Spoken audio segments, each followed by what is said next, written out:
First of all, congratulations on the win. How do you feel right now? Look, fantastic. It was a great result. Obviously, we want to progress, but what's so satisfying is the football we played as a collective unit. How impressive the players were. So that's just humbling that we're achieving some sexy football. 2 world-class goals, a couple other moments where the goalkeepers made some superb saves. So we come away with this as it was a complete performance, so we're very happy. 2-0 is a great scoreline. Sexy football's been, your phrase of the season. Or what is it about that phrase that represents your football the best? Yeah, I mean, just watch it. That's the reality. So I like to tell it how it is. And when you watch our games, you look at Saya Kambiashi just popping that in. That's a sexy goal. Yeah. When you look at the movement of the players and just what they're doing, Jack Stewart dribbling, Berto coming through, Prez taking off.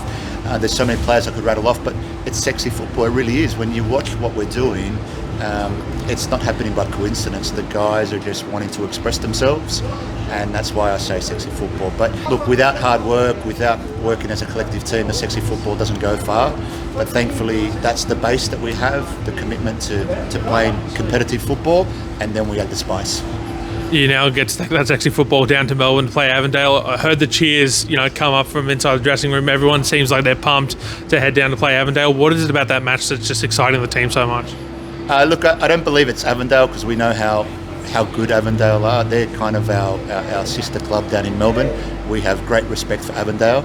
To be honest, the players are excited to have an away trip. So I'm happy to concede that. In terms of Avondale, I think that's one of the toughest draws that we could have got, and that wouldn't have been something I wanted to do. We have a lot of respect for Avondale. We're close as a club. The coach and I have a dialogue. So definitely not the club I would have wanted to pick, but the boys are happy with an away trip, and we can see that out of us and Avondale, the progress through to the final is actually a favourable one, and I'm happy as long as one of us get that opportunity, it'll make a lot of sense. And we've got a lot of respect for Avondale. So like I said, it's a sister club of ours down in Melbourne. We operate in similar ways. City came in with their VPL 1 side. How much of a shock was that when you saw the team sheet? Yeah, no, look, we understand Melbourne City, and they are the benchmark in the Australian A-League, in the Australian competition. So they're at a stage in their pre-season where they've got to select their best players that are physically most prepared. And we had that. So we played against the best Melbourne City players available in this moment. There's no point for them playing, let's call it A-League superstars who haven't been conditioned to play a football match. So we knew tonight we played the best Melbourne City team available, and that's all we can do, play the team in front of us. We weren't surprised by the squad, we weren't surprised by the lineup, we weren't surprised by the bench. We played towards that, and I think it's fair to say that we were extremely competitive and deserved the win.